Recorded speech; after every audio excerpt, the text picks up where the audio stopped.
ABS-CBN News and Current Affairs. Humahanga sa mga kwento ng malasakit ng Pilipino sa isa't isa. Sa ulo ng mga nagbabagang balita. Sentro ng magnitude 7.4 na lindol sa Carmen, Bohol. Napasok ng news team. Tubig at pagkain. Pangunahing pangangailangan ng mga naipit na residente. Bilang ng mga namatay sa lindol, pumalo na sa higit 144. Pangulong Aquino, siniguro ang pagsasaayos ng mga kalsada tulay na sagabal sa pagdadala ng tulong. Higit 100 pasyente ng Cebu City Medical Center sa labas na ginagamot, ospital, isinara dahil sa matindiring pinsala ng lindol. Aktual na pagguho ng kampanaryo sa Basilica del Santo Niño sa Cebu at Lobok Church sa Bohol. Nakuna ng video. Mga eksperto, aminadong mahihirapan ng maibalik ang anyo ng dating mga simbahan. Komedyanteng si Pu, hindi mapigilang maiyak matapos maranasan ng lindol sa Bohol. Second life na talaga.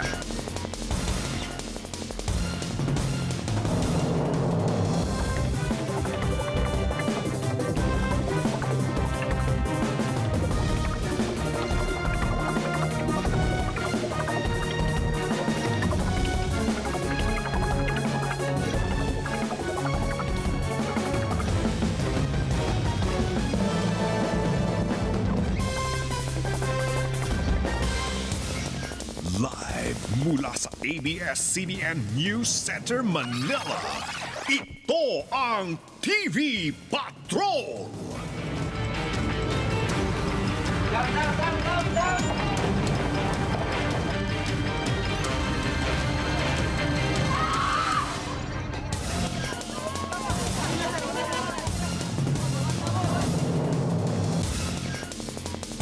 Magandang gabi bayan! Live tayo ngayon dito sa harap ng Taoist Church dito po sa Bohol. Isa sa mga lumang simbahang gumuho at lubang na pinsala ng lindol kahapon.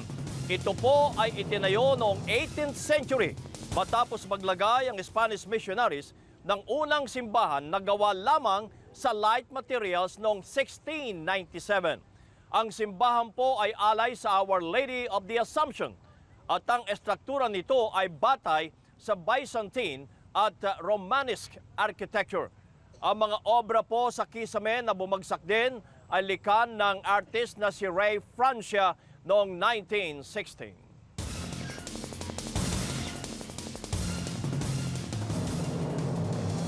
Isang daan at 44 na po ang naitala at namatay matapos ang magnitude 7.2 na lindol kahapon sa Visayas. 291 naman ang naitalang nasugatan habang 23 pa ang pinaghahanap. At patuloy pa po ang rescue at retrieval operation sa iba pang mga lugar na tinamaan ng lindol katulad ng Bohol o katulad dito sa Bohol kung saan tayo mag-uulat po ngayon gabi ng live.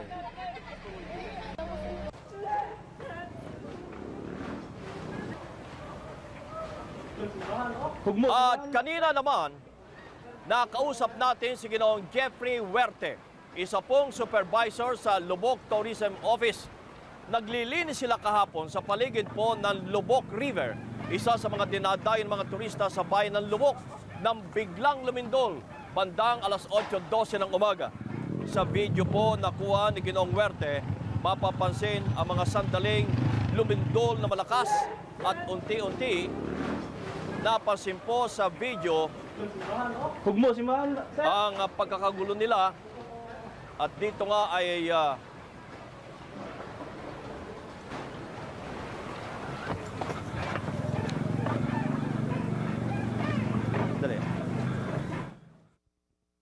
nakita ko yung church, kagandang iPad, tapos binidyo ko, naglindol pa tumakbo ako dito.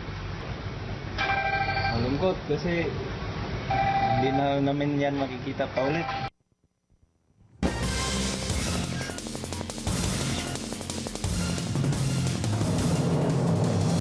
samantala, sa takot na gumuho ang mga gusali dahilan sa mga aftershocks, mas pinili pa ng ibang pasyente sa mga ospital dito sa Bohol na manatili muna sa labas po ng ospital.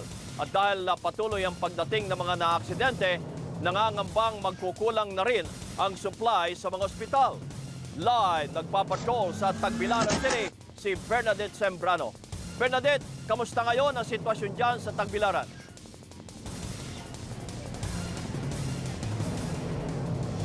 Kabayan, kanina nga pagdating natin dito sa Tagbilaran ay ramdam na natin ang lawak ng pinsala ng lindol. Nakita natin nagkabiyak-biyak nga ang mga kalsada, pati na rin yung mga gusali. Kaya naman marami ng mga residente ang nasaktan dito.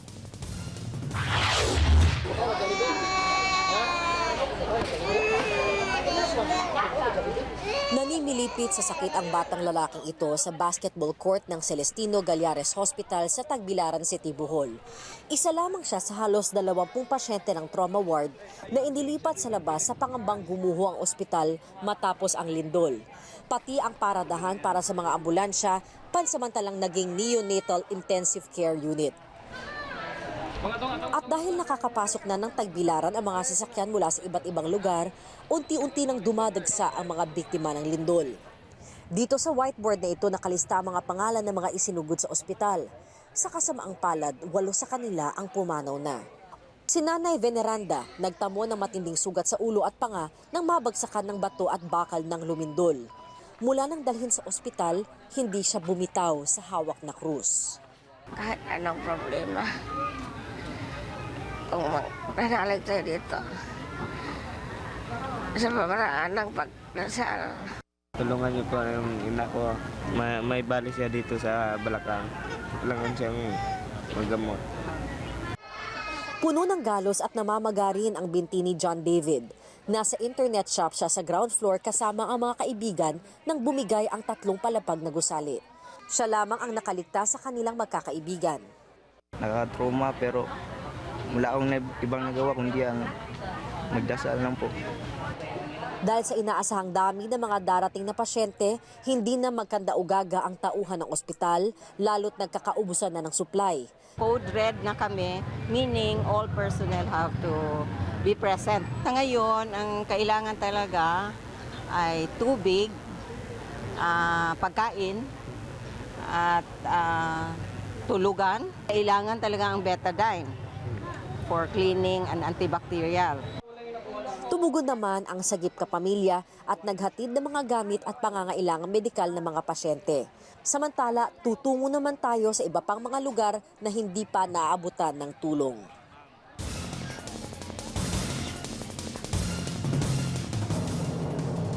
Kabayan, dakong tanghali nga ay binigyan na ng clearance ng DPWH engineers na pwede na nga pabalikin ang mga pasyente sa loob ng Celestino Gallares Hospital. Pero may ilang pa ring ospital, gaya nga ng narito sa likod ko, ang Tagbilaran Community Hospital, ang kailangan para munang ayusin ang gusali bago payagang makabalik ang mga pasyente sa loob. Ayaw namang lumipat ng mga pasyente dito sa Provincial Hospital dahil sabi nga nila, mas marami daw ang tao doon. Kaya mas nanaisin na lamang doon nilang magtiis na lamang dito sa mga tent na ito. Samantala bukas naman mga kapamilya ay pupunta ang Sagip Kapamilya sa ilan pang mga lugar para mamahagi ng tulong sa iba pa nating mga kababayan. Sana ay maabot na ng maribuhok. Kabayan?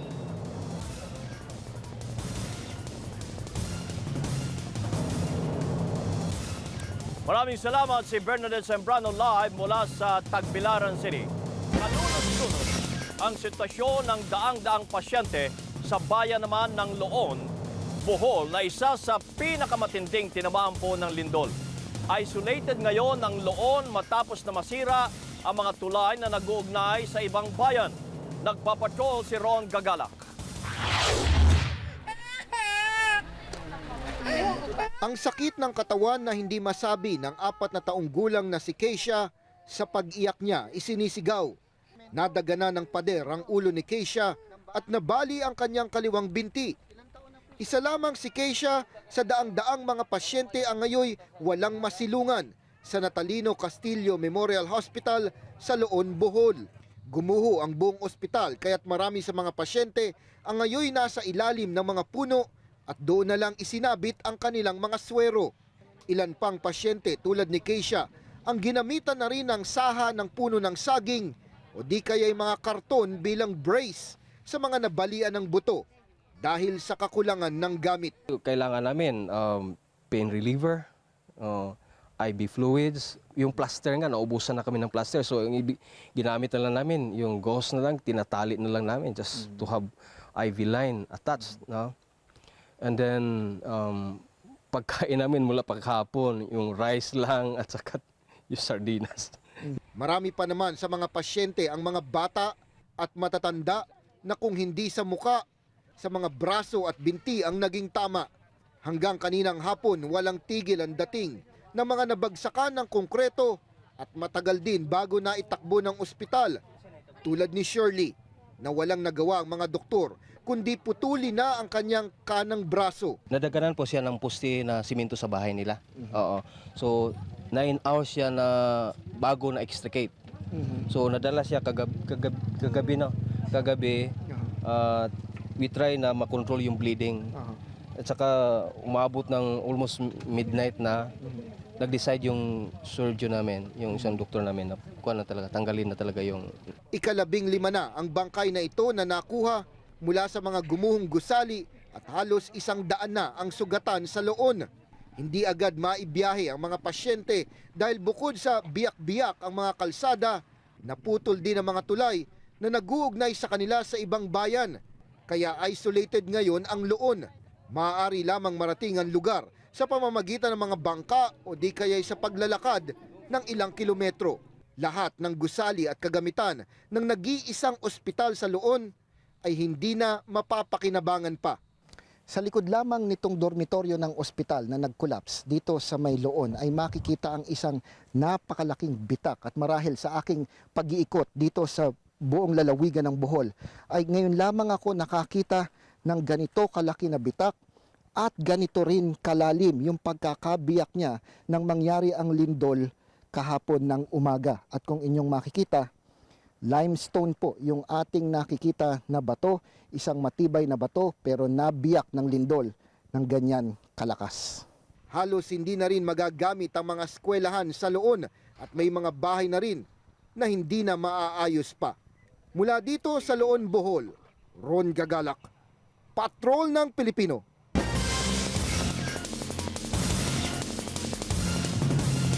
Matapos naman ang magnitude 7.2 na lindol kahapon sa Visayas Region, ilang lugar po ang mahirap ngayong marating dahilan sa pagkasira ng mga daan at tulay.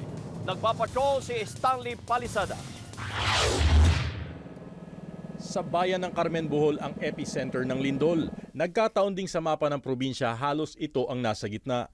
Sa 2010 census, humigit kumulang sa 44,000 ang populasyon ng Carmen.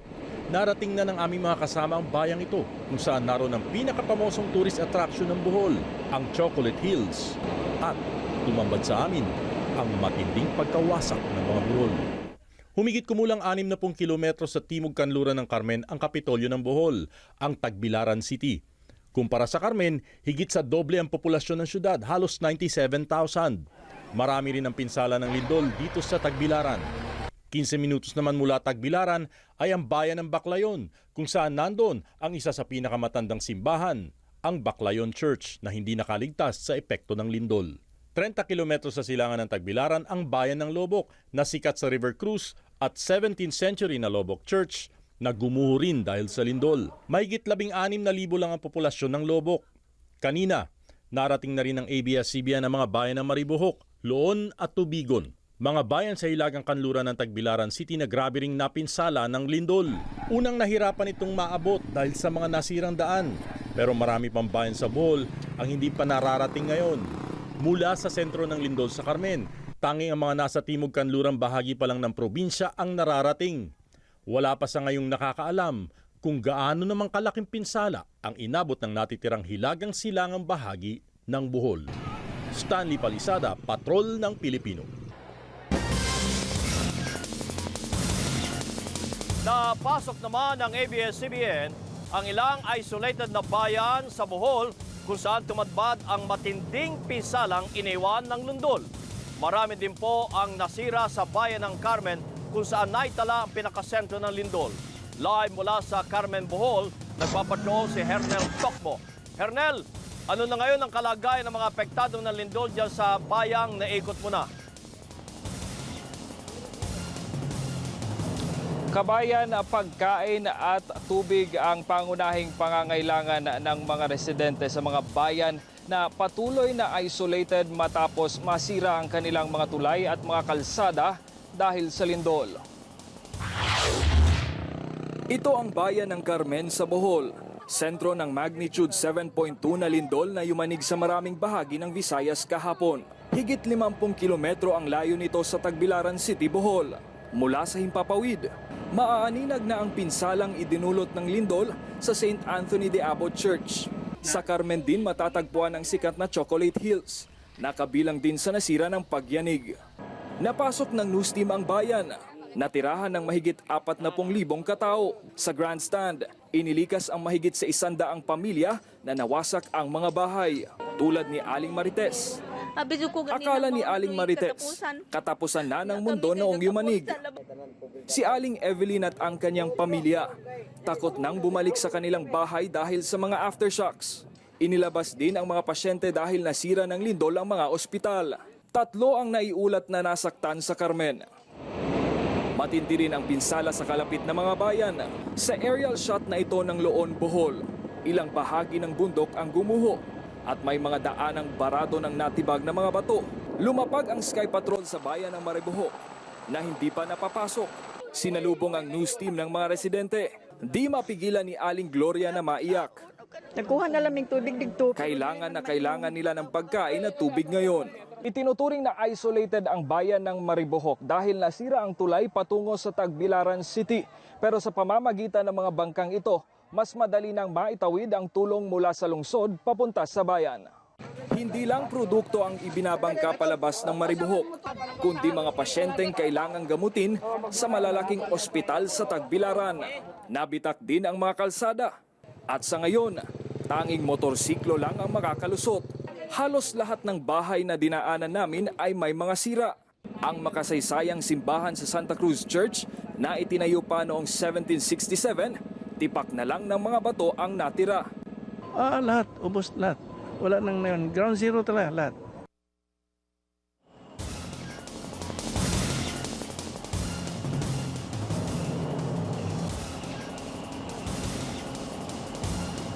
Kabayan, sa tala ng MDRRMC, 16 na ang namatay sa lindol sa bayan ng Maribohok na agad inililibing dahil walang mag-eembalsamo sa mga bangkay. At mahigit sa 4,000 mga pamilya naman ang apektado sa lindol sa bayan ng Maribohok. Kabayan?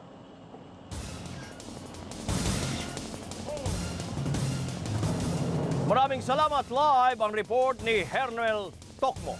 Nandito naman tayo sa harap ng Basilica de Santo Niño na lubhang napinsala din ng lindol kahapon. Isinara na ang Cebu City Medical Center dahil sa pinsalang idinulot ng lindol. Ang mahigit sa 100 pasyente nito, inilikas at ginagamot sa labas ng ospital. Mula Cebu, Jeff Canoy.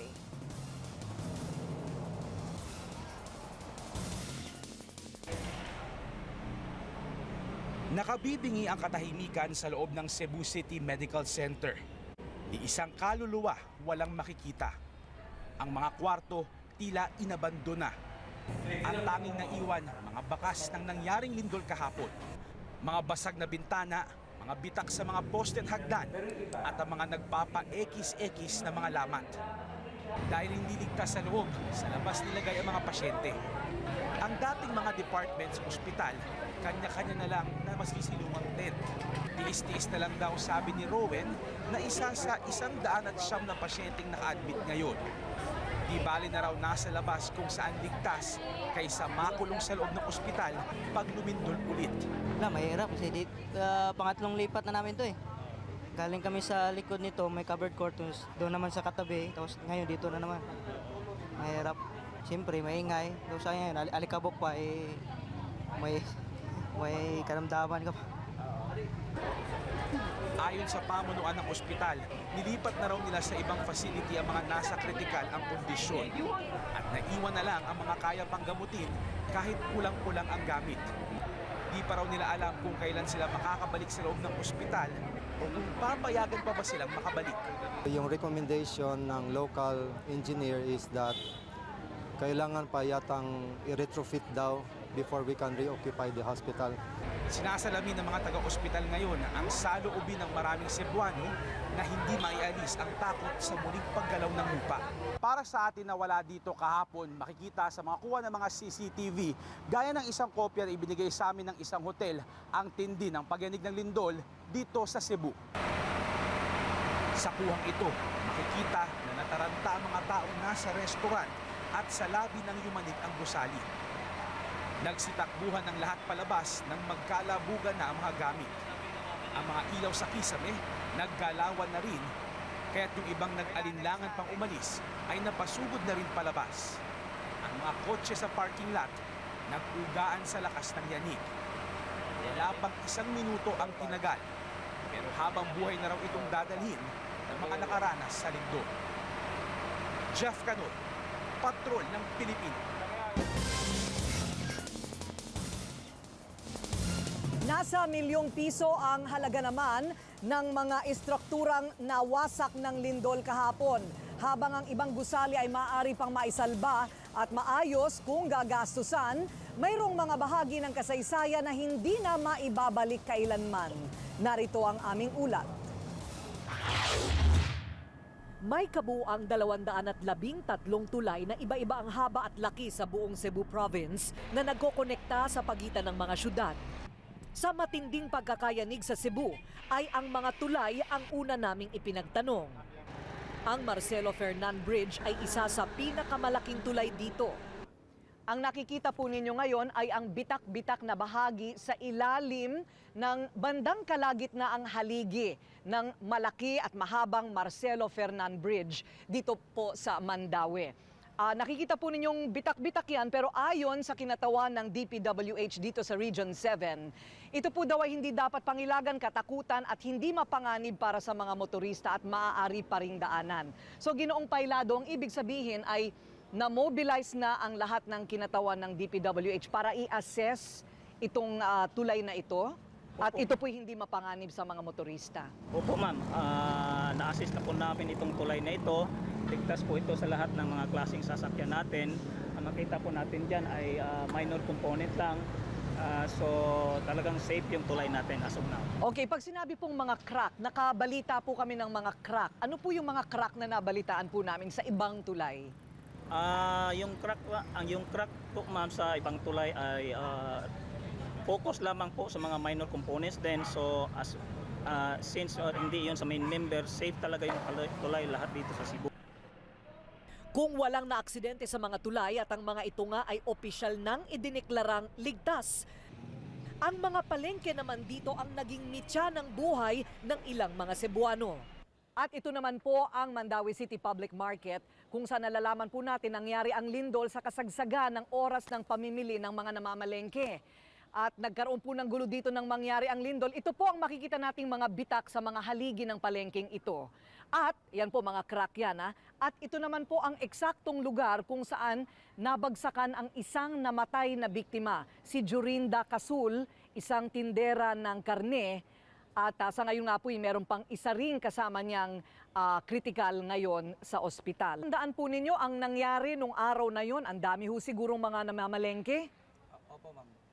Maraming tao dito, yung gumalaw na yung lupa, yung ating market, lahat-lahat nagsilabasa na sa palengke. Parang ganun nagstampede. Dito lalabas ang mga tao at yung isa nakalabas na si Jorinda Casul, ngunit bumalik pa kay naiwan yung pera niya. Naiwan yung pera? Bumalik pa. 4 naman ang patay sa Cebu City Fish Market. Nandito po tayo ngayon sa Cebu City Fish Market kung saan isang 20 taong istruktura ang siyang naging libingan sa 4 katao na naging biktima ng nakaraang lindol. Ito po ang pangunahing bagsakan at pamilihan ng isda. Ito po puro debris na po ito. Ayaw po tayong papasukin sa loob dahil kung titingnan sa loob ay parang walang nangyari. Pero kung titingnan po natin dito sa taas, ito pong mga haliging yan ay wala na pong humahawak dyan. Anytime pwede na pong bumagsak yan. Pinagbabawalan nga po tayong lumapit at bawal na po talaga ang perimeter na ito. Dangerous. Ayan po yung mga pinagbagsakan ng mga debris at ngayon po ay naghahakutan na po ng lahat ng mga kalat. Hindi lang po natin alam kung hanggang kailan ito at kung magagamit pang edipisyo, palagay ko ito, i-demolish na lamang ito. Ayon sa mga residente dito, ito ang kauna-unahang pagkakataon na nakakita sila ng ganito at nakaranas ng lindol na ganyang kalakas. Sa dulo po ng kaling ito, matatagpuan yung fish port at pansamantala doon po tumitigil ngayon at nagtitinda ang mga napakaraming mga tindera ng isda mula dito sa fish market. So, nandun po silang lahat ngayon. Yes, they are relocated in that area. So, what do you think happened? Dahil ba sa mahina ang istruktura? Bakit nagkaganito dito? 4 pa ang namatay. Yes, actually it's really a combination between the magnitude that we have, a strong magnitude yesterday sa earthquake, at saka sa workmanship na nakikita lang natin ngayon, especially yung nasira na siya. So, yun ang original talaga na structure that is just waiting to fall. Ganun. So, mahina talaga yung structure. Yes, yes. Oo. Especially the joint. So, okay. So, an accident waiting to happen. Kumbaga, hinihintay na lang natin may mangyaring aksidente. Bakit hindi pa ginawa ng paraan dati? Walang nakakaalam na ganyan siya kahina. Some structures you really can see immediately that they are really that weak. Not until may ibang factors na talaga nag-trigger na para sila ay magko-collapse. Marami pa sigurong ganyang klaseng istruktura dito na kailangang i-inspect? Yes. Right now we are still doing the inspection. At dito sa dulo ng Kalye Hines sa pagitan ng dalawang barangay ay nagmistulang evacuation center ang Pantalan kung saan may mahigit 120 mga tindera ang nawalan ng pwesto mula doon sa fish market at dito pansamantalang nagtitinda. Ayon sa kanila dahil malapit na sila sa tubig ay hindi na dapat apektado masyado ang kabuhayan pero lubhang apektado ang kanilang kinikita sa araw-araw dahil sa nangyaring trahedya. Sus, kulat ay takot na takot po kami, ma'am. Bakit? Ano nangyari? Sobrang takot po kasi ang lakas ng lindol. Sabi ko, lindol, lindol. Akala ko, katapusan ng mundo. Tapos iyak ako, sigaw ng sigaw. Tama na, Lord, tama na, Lord. Sabi ko, anak, saan mga anak ko? Labas ka dyan. Pansamantalang tumigil naman ang pasok ng mga estudyante dito habang sinisigurado ng mga city engineer ang kaligtasan ng mga gusali bago muling pasukan. Hindi rin nakaligtas ang bagong tayo na Pedro Calungsod Shrine sa Talisay. Maari pa naman daw ipilit na gamitin ito, ngunit ang bubong ay gula-gulanit at malinaw na kailangan muling gastusan ng malaki. Tinitingnan namin, hindi na maabot ng taon. In fact, tinitingnan ko baka mga ilang buwan. Kung po pwede, after a month or two, dapat everything will be normalized. Kaya naman namin yan, Corina, kasi yung palagi ko sinasabing the high spirit of the Bisdak, Bisayang Dako, yung together we can make things happen. Samantala, idineklara naman ni School Superintendent Dr. Rhea Angtud na wala pa rin pasok hanggang sa Biyernes sa kabuuan ng Cebu dahil sa pag-iinspeksyon pa rin para sa mga paaralan. Kabayan?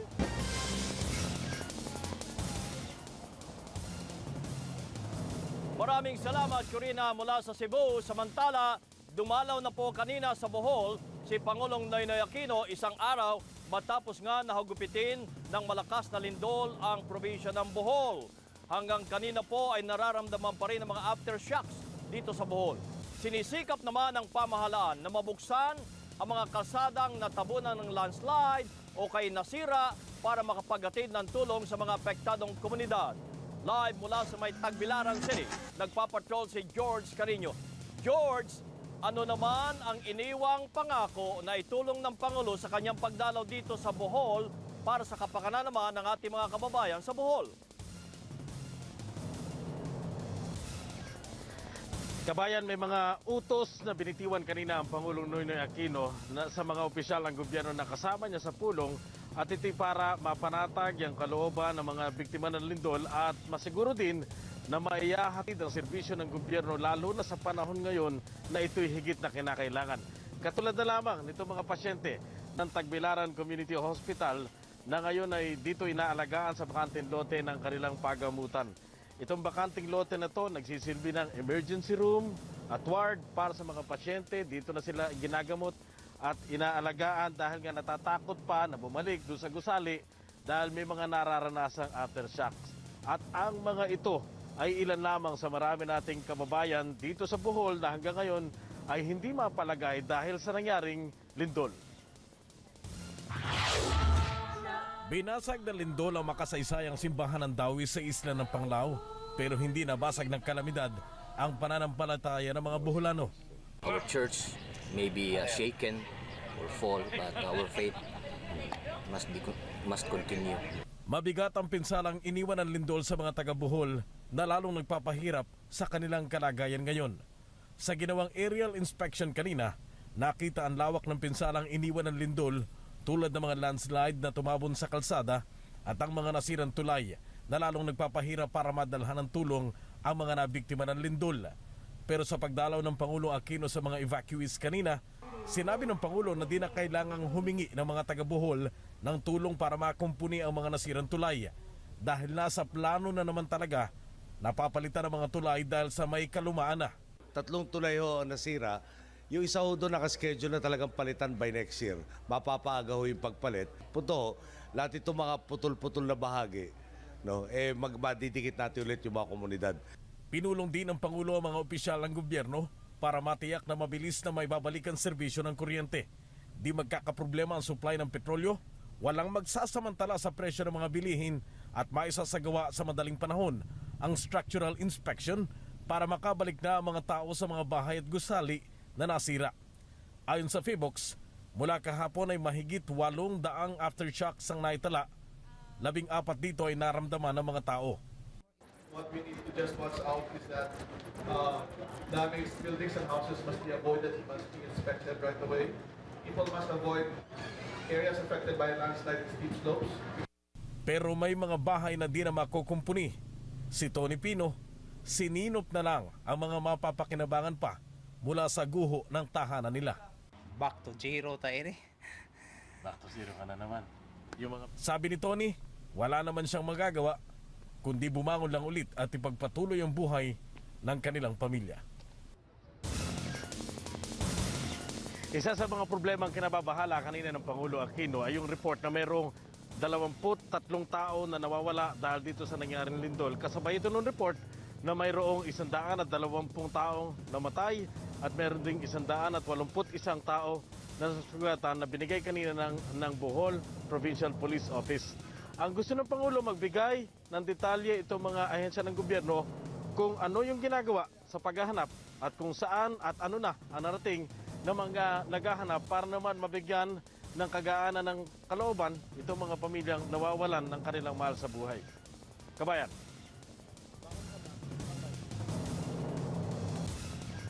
Maraming salamat George Carreño live mula sa Tagbilaran City dito po sa Bohol. Samantala matindi ang pinsala nga po ng malakas na lindol sa Bohol at Cebu.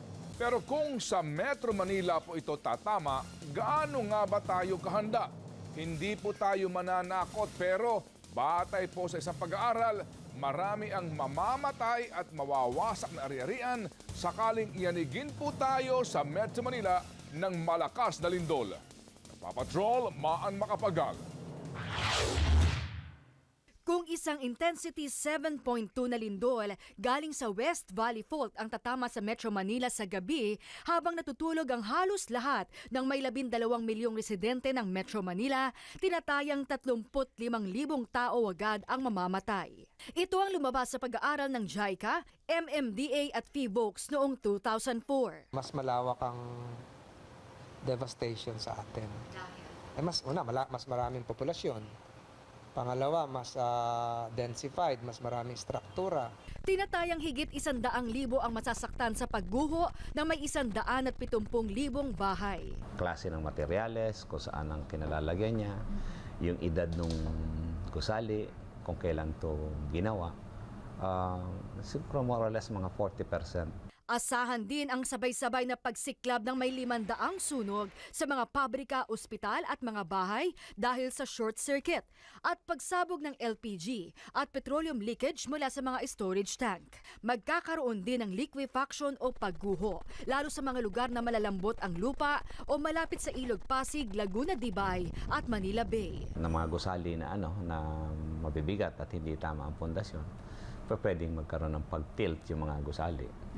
Kasi nga, malambot, buhaghag yung lupa at may tubig sa paligid o sa ilalim. 7 tulay umano sa Metro Manila ang babagsak o masisira. Sa mahigit 1,300,000 gusali sa Metro Manila, 175,000 dito ang maaring gumuho o masira. Kaya isang contingency plan ang inihanda ng MMDA. Sa Oplan Metro Yacal, hinati ang Metro Manila sa 4 na bahagi para mapadali ang evacuation at rescue operation. Itinalagang staging areas ang Veterans Memorial Golf Course sa Quezon City, Marikina Youth Camp para sa East, Intramuros Golf Course para sa West, at Villamor Air Base Golf Course para sa Southern Metro Manila. Doon dapat pumunta, nandun nakasetup dapat yung open tent hospitals, nandoon yung trauma assistance, nandoon yung command post. Gagamitin ding evacuation center ang mga athletic field, sport arenas, memorial parks, simbahan at gym. Malaki ang magiging papel ng Ilog Pasig oras na maputol ang mga tulay. Paggamit sa Pasig River bilang isang alternatibong ruta kung paano magdala sa ospital. Sa isang pag-aaral ng World Bank, iminumungkahing bigyang prioridad sa bansa ang retrofitting ng mga eskwelahan, ospital at pampublikong gusali. Sapagkat mataas ang populasyon na nagko-converge dito sa mga gusali na ito. Sa inilabas na Metro Manila Council Resolution naman, inuobliga ang mga mall operator na magsagawa ng earthquake drill. Pinakamahalaga ayon sa otoridad, umpisahan na agad ang paghahanda sa pamilya at tahanan. Maan Makapagal, Patron ng Pilipino.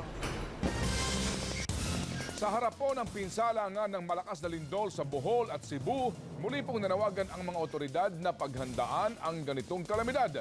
Pero ano nga ba ang dapat gawin kapag yumanig ang malakas na lindol? Alamin sa papapatrol ni Doris Bigonia. Ganito ang mararamdaman mo kung may intensity 4 o 5 na lindol. Kaya't importante na malaman mo kung ano ang do's and don'ts kapag lumilindol ng ganito. Sa lakas ng pag-uga, delikadong gumuho ang mga lumang bahay at istruktura.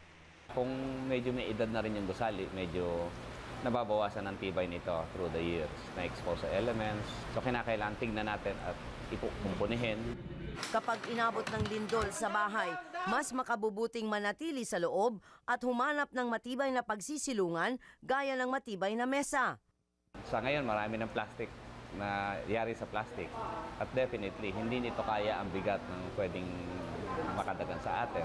Pwede rin tayong magtago o magkanlong doon sa mesang matibay-tibay. Lumayo din sa mga cabinet, shelves at mga ceiling fan na maaaring bumagsak. Kung nasa kalagitnaan ng pagluluto, isara agad ang LPG o kusinilya para maiwasan ang sunog. Patayin din ang power source. Kapag naman inabot ng lindol sa opisina o eskwelahan, agad na sumilong, protektahan ang ulo at hawakan ang mga gumagalaw na muebles para di maipit o madaganan ng mga ito. Wala naman kasi magagawa yung pagsigaw mo doon sa o pagtakbo, no? Either masaktan ka o makasakit ka ng iba. Iwasan ang mga pwedeng bumagsak na mga salamin, jalousies o mabibigat na dekorasyon. Kung kinakailangang lumabas ng bahay o building, tumakbo sa open space at maging alerto sa mga nagbabagsakang kable, poste o parte ng mga building. Kung inabot ng lindol habang nasa kalsada, nagmamaneho ka man o pasahero, agad na itigil ang sasakyan, lumabas at humanap ng ligtas na lugar. Ihanda rin ang emergency kit, tubig, pagkain, gamot, damit na pamalit, flashlight, mga mahalagang dokumento ang dapat laman nito. Mainam kung meron nito ang bawat miyembro ng pamilya at alam kung saan ito nakalagay para mabilis na mabitbit. Pagkatapos lumindol, suriin munang mabuti kung may mga bitak ang mga pader bago bumalik sa bahay o building. Pero ang unang pananggalang ng lahat, maging kalmado at huwag magpanic. Doris Bigonia, Patrol ng Pilipino.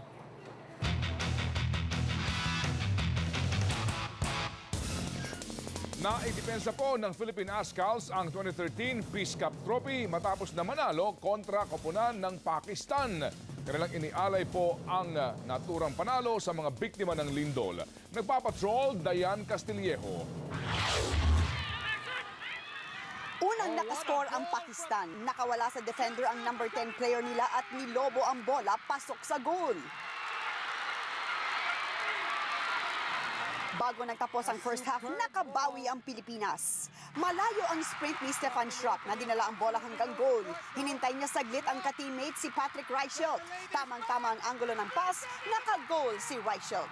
Nabuhay ang loob ng mga fans sa Panaad Stadium, 1-1. Pero kailangan ng 2 goal at manalo ang Azkals dahil sa point system. Napaka-physical ng game. Doble kayod ang mga koponan ng Pilipinas at Pakistan para makuha ang game at ang Peace Cup Trophy. Maraming attempt ang Pilipinas. Sa isa, nagkagulo sa harap ng goal. Tamang-tama ang pwesto ni Chris Greatwich. Left kick niya, pasok, 2-1. It's Chris Greatwich! Panalo na ang Pilipinas sa score na ito pero hindi sila tumigil doon. Ginantimpalaan ang matinding trabaho ni Schrock sa buong game. Siya ang nakascore ng pangatlong goal para sa Pilipinas. May long attempt pa ang Pakistan pero nasave ito ni Neil Etheridge. 3-1 panalo ang Azkals kaya't nanatili sa Pilipinas ang Peace Cup Trophy. Man of the match si Schrock na inialay ang tagumpay sa mga napinsala ng lindol kahapon. Very dramatic earthquake in Cebu. Our prayer goes out to there and we want to give a good show for the people. The best feeling as well. Sayawan at kantahan ang team sa field. It's really nice feeling like for the whole team, It was a bit of a scramble, just happens to be at the right place at the right time. I don't really know how it came to me. We saw the character of the team. It was not a game of technique or and of beauty. It was a game of fight. Sa Nobyembre, dadayo ang Azkals sa Middle East para sa ilang friendlies bilang preparasyon para sa Challenge Cup sa 2014. Diane Castillejo, patron ng Pilipino, Bacolod City. Hindi mayayanig ang diwa ng pagtutulungan at damayan sa mga Pinoy. Ngayon, aktibo sa pagtulong ang mga artista sa mga biktima ng lindol sa Kabisayaan. Narito ang report. Pinaplansya na ang fundraising event para sa mga biktima ng lindol sa pangunguna ni Noel Cabangon at Cesar Montano. Kami po ni Cesar Montano ay nananawagan po na magbigay ng suporta para sa mga nasalanta nating mga kababayan. Sa Pearl Jewelry Gala event kagabi, nag-alay ng dasal ang mga pinuno para sa mga biktima ng lindol. Inihayag rin ng mga bituin ang tulong na maipapaabot nila. Nag-start na talaga kami mag-ipon na ng goodies. Number 1, dalata, bigas, noodles.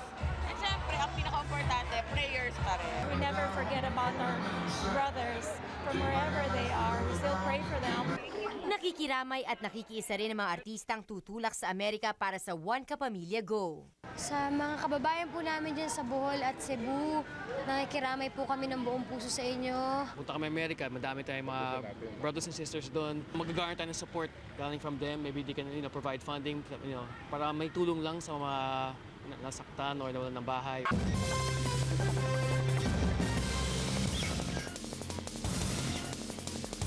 Mas matinding pinsala ang nakita ngayon sa bayan ng Tubigon sa Bohol. Hindi po mabilang ang pinsala sa mga ari-arian at tumingi na ng tulong ang mga residente. Live mula sa Tubigon, Bohol, nagpapatrol si Ron Gagala.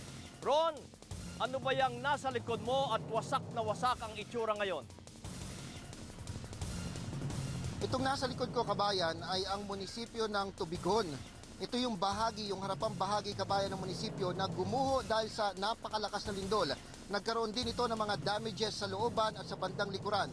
Sunod-sunod pa rin at maya-maya pa rin kasi, kabayan, yung aftershock na ating nararamdaman dito sa Tubigon.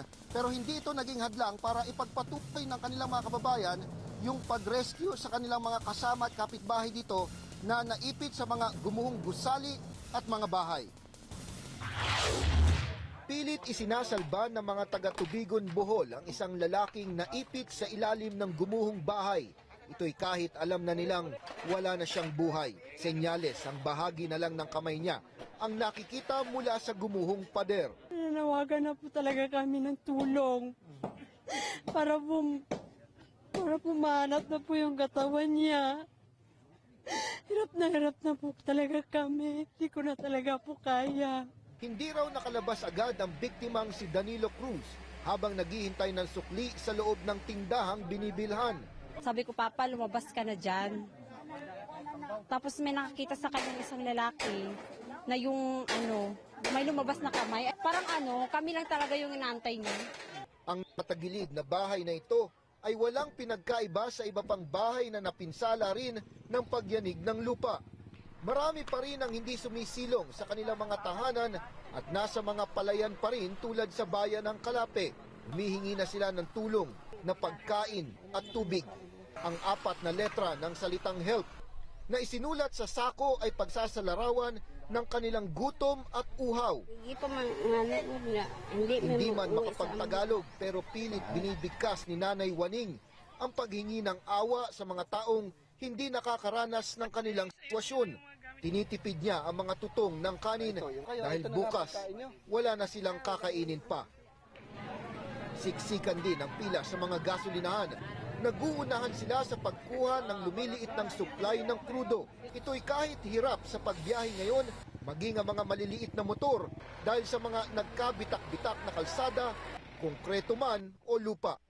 At nais man nilang sama-samang manalangin, pero walang natira sa mga kapilya hanggang sa pinakamatandang simbahan ng Tubigon. Kanya-kanya muna kabayan ng pagdarasal ngayon. Kung nasaan man sila, ay kanya-kanyang pamilya muna yung panalangin. Hanggat hindi pa raw nakakarating yung tulong dito sa Tubigon, ay kakapitan muna nila ang pagdarasal. Kabayan. Ron Gagalak live mula sa bayan ng Tubigon sa Bohol. Sinasabing isa nga po sa pinakamapapinsalang lindol ang tumama sa Central Visayas kahapon na nag-iwan nga ng mahigit sa 100 patay. Pero ano nga ba ang ibig sabihin ng mga terminong magnitude at intensity na kadalasan pong ginagamit para ilarawan ang lakas ng isang lindol? Nagpapatrol, Atom Araulio.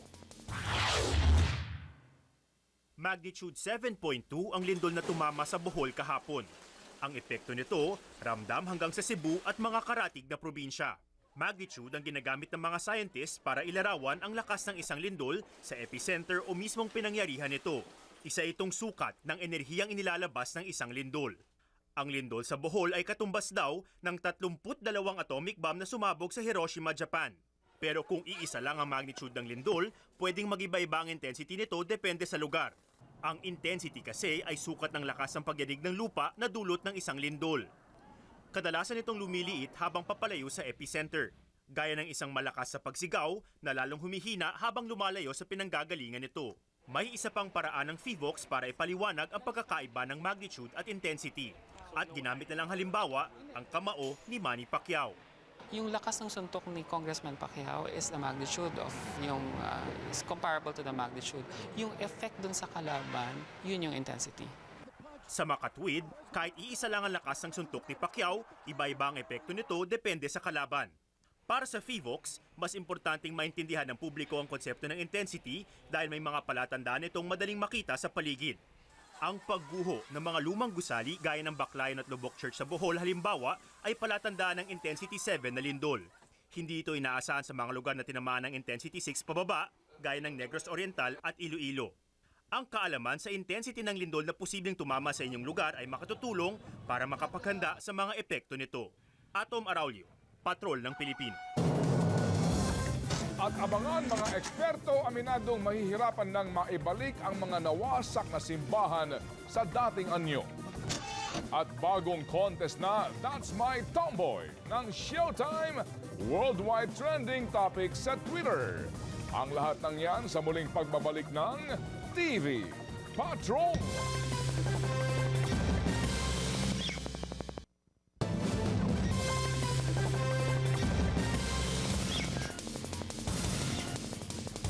Napasok ng ABS-CBN team ang ilang bayan sa Bohol na napuruhan po ng lindol. Sa bayan ng Zagbayan kung saan matatagpuan ang Chocolate Hills. 11 ang namatay habang hindi pa nahuhukay ang 5 pang natabunan ng gumuhong lupa. Nagpapatrol si Rico Lucena. Mula sa Sky Patrol, tanaw ang pinsalang iniwan ng lindol sa bayan ng Bohol. Bukod sa pinsala sa pamosong Chocolate Hills, may mga landslide din sa ilang lugar. Mula sa taas, tanaw ang maraming tent. Karamihan sa mga tao nasa labas ng bahay naglagi. Sa bayan ng Sagbayan, ito ang bumungad sa amin. Umiiyak na mga residente. Nanginginig sa takot, hindi malaman kailan makakaraos mula sa pagsubok. Wala silang mainom, wala ring makain. Takot na takot. Takot kami yung alinog.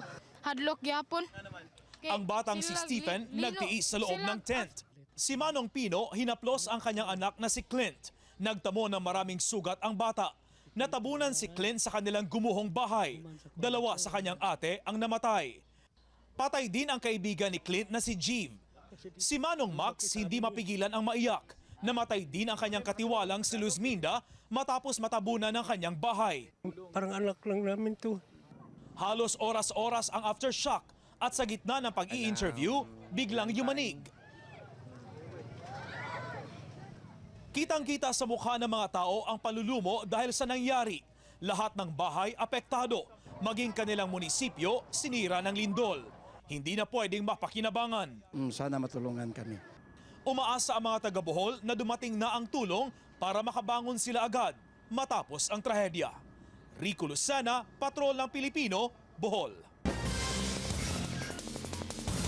Ipinagmamalaki po ng Bohol ang mga lumang simbahan sa iba't ibang bayan dito dahil hitik ang mga ito sa kasaysayan at itinuturing na pambansang yaman o ating national culture treasure.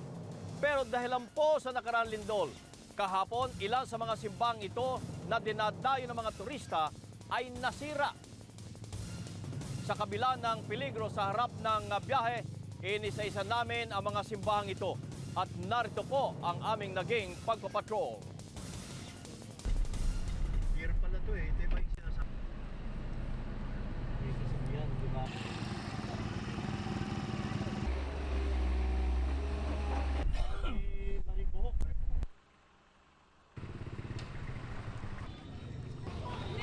Lalo naman to, kado na yan.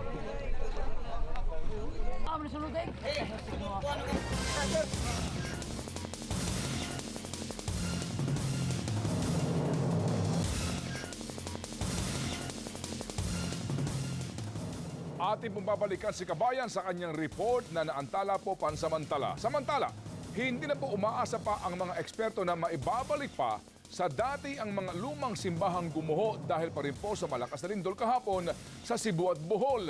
Dalangin na lamang nila, maisalba pa ang mga yaman ng lahi sa loob ng simbahan. Papatrol, Linda Humilla. Nang magbagsakan ang mga lumang simbahan sa Bohol at Cebu dahil sa magnitude 7.2 na lindol kahapon, parang gumuho rin ang mundo para sa mga opisyal ng National Commission for Culture and the Arts. You cannot separate the image of Bohol from its churches. Lobok, Luway, Luon, Baclayon, Maribohok, and Dawis churches are all national cultural treasures. Bukod sa itinayo ang mga simbahan panahon pa ng Kastila, taglay din nila ang ilang kayamanang di mapepresyuhan. Halimbawa ang Our Lady of Immaculate Conception Church sa Baclayon, may relic o naiwang alaala ni St. Ignatius of Loyola. Ngayon ito na ang Baclayon Church. Bumagsak ang harapan, gumuho ang kampanaryo. Gumuho rin ang ilang bahagi ng San Pedro Church sa Lobok, Santissima Trinidad Parish sa Luway at Our Lady of the Assumption Church sa Dawis. Halos napatag at napulbos naman ang Our Lady of Light Church sa Loon na pinakamalaking simbahan sa Bohol. Sa Cebu City, bumagsak ang kampanaryo ng Basilica del Santo Niño na hindi natinag sa mga naunang lindol. Nasa Basilica ang imahe ng Santo Niño na regalo ni Magellan. 100-year-old buildings are made of apog. They are, I think, limestone. But the limestones don't have bakal. Sisikapin ng NCCA na ayusin ang mga nasirang simbahan pero mahirap na raw maibalik ang mga ito sa dati. Lalo't ilan sa mga artwork ay nakaukit o ipinenta mismo sa mga gumuhong pader. This earthquake is now part of its history. And so whatever work that we do on it will also include that history of 2013 heartbreak. Hindi rin daw makakwenta ang halaga ng nasira dahil yaman ng lahing Pilipino at bahagi ng kasaysayan ang mga simbahan. Linda Humilla, Patrol ng Pilipino. Ating balikan dyan po sa Bohol si Kabayan. Kabayan?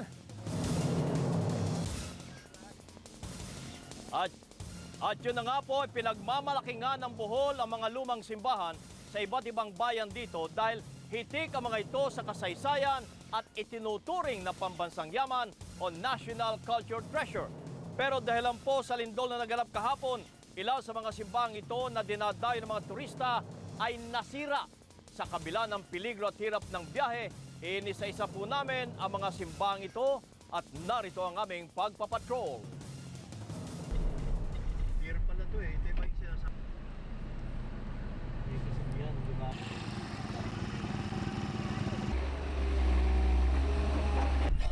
Ungat din sa amin ang mga sira-sirang bahay.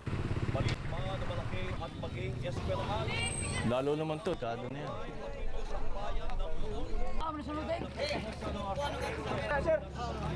Bante na.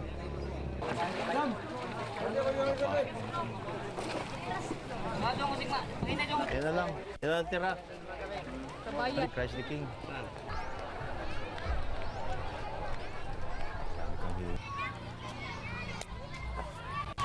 Naku, grabe. Nasagad mo.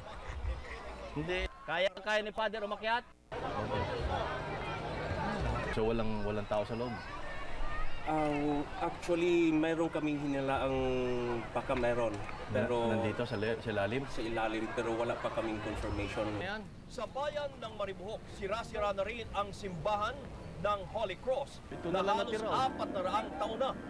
Na tiyempo pang kasisimula pa lamang ng restoration ng simbahan na itinuturing na naman na isang cultural heritage.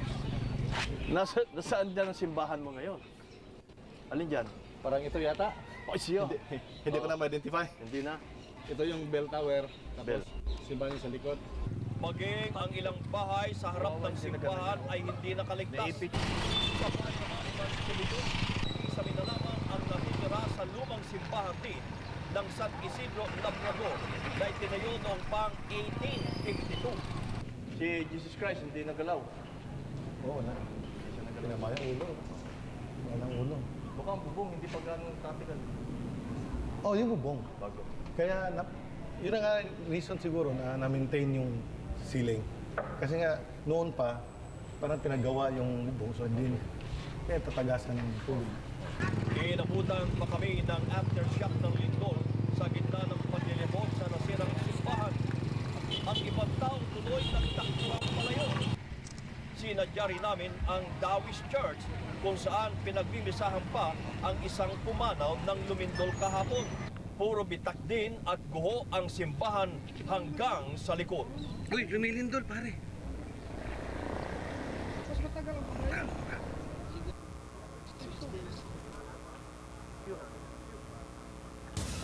At makakasama natin ngayon si Father Lito Clemen, ang Assistant Parish Priest dito sa Assumption of Our Lady Parish na may kilala rin sa tawag na Dawish Church. Father, good evening. Good evening, kabayan. Ano po ang naging pinsala ngayon sa loob? Wala na talaga, wala nang pag-asa. Sa loob, maraming pinsala sa loob, no? Katulad ng retablo natin sa may kaliwang bahagi ng simbahan, wasak yun. Yung may parte sa sahig natin, flooring ng simbahan na sira talaga. Wala na rin. Opo. Wala na rin. So, Father, ilang taon na ito? Kailan to tinatag? Itinayo itong simbahan 1820. 1820. At ang natira na lamang ay tore. Opo. Oh. Kanina, ang balita namin, habang lumilindol, meron palang inililibing, pinagmimisahan ditong patay. At ang patunay ay itong karo na ito. Opo. Naiwan yan dyan. Ano nangyari doon sa patay? Nakatakbo lahat ng mga tao. Naiwan siya? Yung patay, dinala nila sa labas. No? Naitakbo din yung patay? Naitakbo yung patay. Naitakbo. Nalibing rin. Nailibing rin. Doon sa Ano cemetery. nangyari sa karo? Bakit nadaganan? Kasi yung driver ng karo, tumakbo. Iniwan niya yung sasakyan. Kaya Tapos nahagip siya. Opo. Nahagip itong sakyan. Opo. Kung hindi siya tumakbo, kasama siya doon. Kasama siya sa sakyan. Kasama siya doon. Opo. So Father, saan ka ngayon magmimisa? Sa sa likod ng simbahan, may parte doon, no? Doon kami nagmimisa. Doon na kayo Ngayon, namimisa opo. ngayon? Sa labas. Sa labas na lang, na simbahan. Magte-tent ka na lang? Oo, magte-tent na lang kami. Okay. Father, maraming salamat. Sige, salamat at kabayan. magandang gabi sa iyo. Sige, magandang gabi din.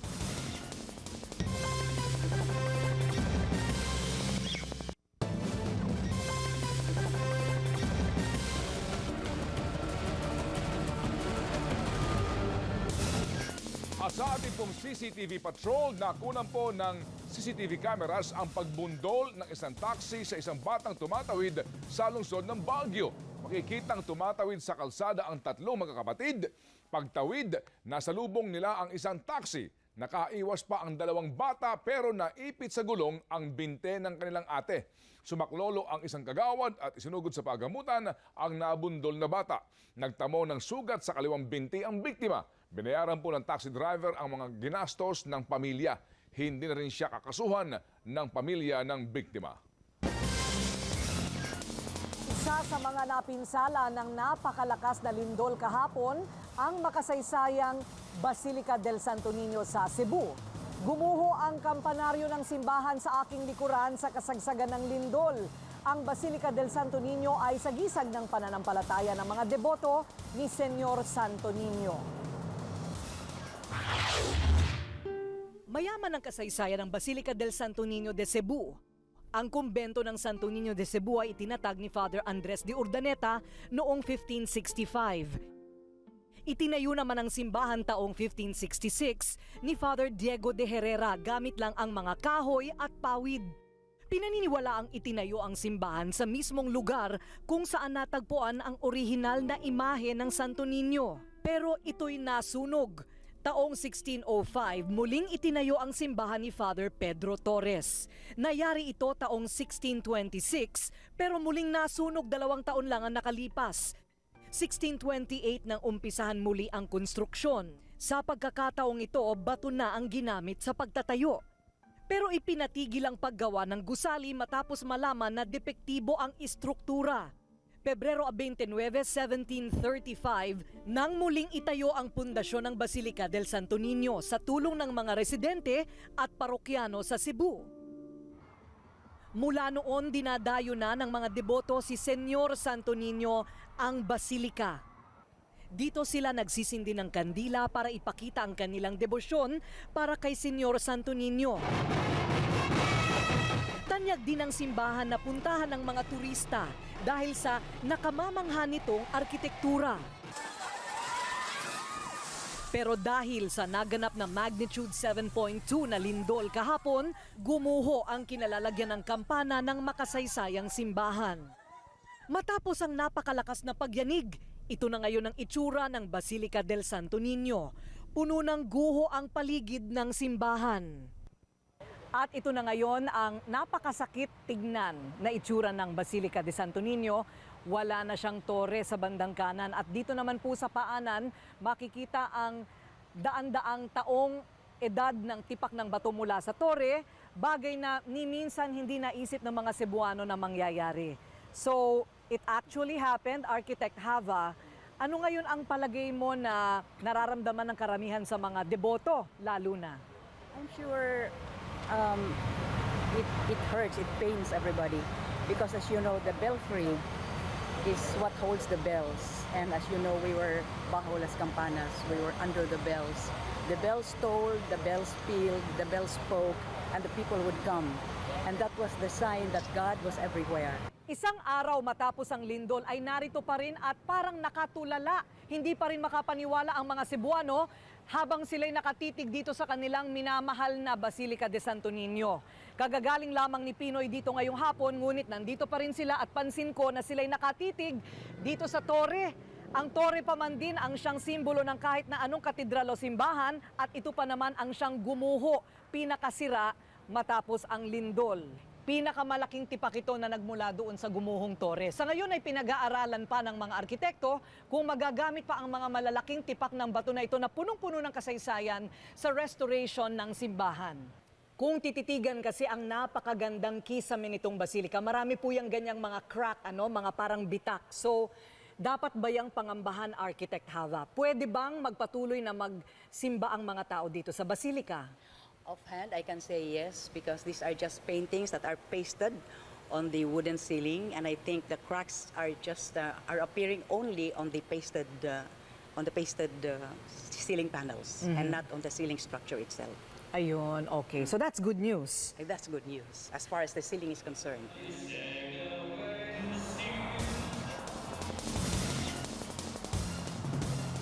Sa kabila ng pagkasira, patuloy pa rin ang pagbisita ng mga deboto dito sa simbahan. Hindi rin naging hadlang ang trahedya sa pagdaraos ng misa na ngayon ay isinasagawa sa Pilgrim Center. Ayon pa rin sa arkitektong ating nakausap at nakakwentuhan, pipilitin daw nila na gamitin pa rin ang mga makasaysayang tipak ng bato na nalaglag mula sa tore at yan ay gagamitin para sa restoration ng tore at mga bahagi ng basilika na nasira.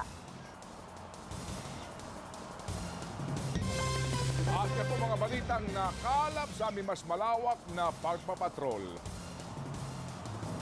Mula dito sa Cebu City, kami ang mga patrol ng Pilipino hanggang bukas. At mula naman dito sa Dawis, Bohol, sa harapan ng simbahan ng Dawis, maraming salamat at magandang gabi, bayan!